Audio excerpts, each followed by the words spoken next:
Bhaskar YouTube ಚಾನಲ್ಗೆ ಸ್ವಾಗತ. ನಾನು ತಿಪಟೂರಿನಿಂದ ಶುಭಾ ವಿಶ್ವಕರ್ಮ ಮಾತಾಡ್ತಾ ಇದ್ದೀನಿ.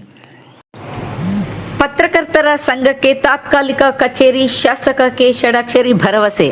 ಕರ್ನಾಟಕ ವರದಿಗಾರರ ಹಾಗೂ ಸಂಪಾದಕ ಪತ್ರಕರ್ತರ ಸಂಘಕ್ಕೆ ತಾತ್ಕಾಲಿಕವಾಗಿ ಕಚೇರಿ ಹಾಗೂ ನಿವೇಶನ ನೀಡುವಂತೆ ನಗರದ ನಗರಸಭೆಯ ಶಾಸಕರ ಕಚೇರಿಯಲ್ಲಿ ಶಾಸಕ ಕೆ ಷಡಾಕ್ಷರಿ ಅವರಿಗೆ ಮನವಿ ಪತ್ರ ಸಲ್ಲಿಸಲಾಯಿತು. ಕರ್ನಾಟಕ ವರದಿಗಾರರ ಹಾಗೂ ಸಂಪಾದಕ ಪತ್ರಕರ್ತರ ಸಂಘದ ಗೌರವಾಧ್ಯಕ್ಷ ಹಿರಿಯ ಪತ್ರಕರ್ತ ಡಾಕ್ಟರ್ ಭಾಸ್ಕರ್ ಮಾತನಾಡಿ, ತಾತ್ಕಾಲಿಕವಾಗಿ ಕಚೇರಿಗಾಗಿ ಯಾವುದಾದರೊಂದು ಸರ್ಕಾರಿ ಕಟ್ಟಡ ನೀಡಲು ಮನವಿ ಸಲ್ಲಿಸುತ್ತಾ ಬಂದಿದ್ದೇವೆ.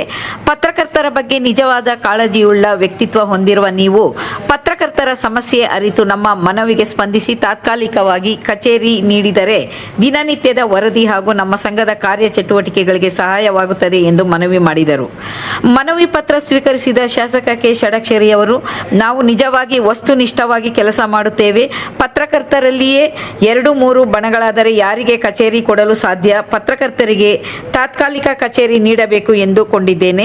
ತಾತ್ಕಾಲಿಕವಾಗಿ ಕಚೇರಿ ಪಡೆಯಬೇಕೆಂದರೆ ಎಲ್ಲ ಪತ್ರಕರ್ತರ ಬಣಗಳು ಒಂದಾಗಿ ಬನ್ನಿ, ಆಗ ಮಾತ್ರ ಕಚೇರಿ ನೀಡುತ್ತೇನೆ ಎಂದು ಭರವಸೆ ನೀಡಿದರು.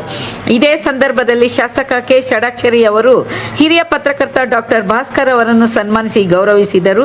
ಶಾಸಕರಾದ ಕೆ ಷಡಾಕ್ಷರಿ ಅವರಿಗೆ ಮನವಿ ಪತ್ರ ಸಲ್ಲಿಸಿದ ನಂತರ ಉಪ ವಿಭಾಗಾಧಿಕಾರಿ ಬಿ.ಕೆ. ಸಪ್ತಶ್ರೀ ಅವರಿಗೆ ಕೂಡ ಮನವಿ ಪತ್ರ ಸಲ್ಲಿಸಿದ್ದು, ಉಪ ವಿಭಾಗಾಧಿಕಾರಿಗಳು ಮಾತನಾಡಿ ಶಾಸಕರೊಂದಿಗೆ ಚರ್ಚಿಸಿ ಮುಂದಿನ ನಿರ್ಧಾರ ತಿಳಿಸುವುದಾಗಿ ಭರವಸೆ ನೀಡಿದರು.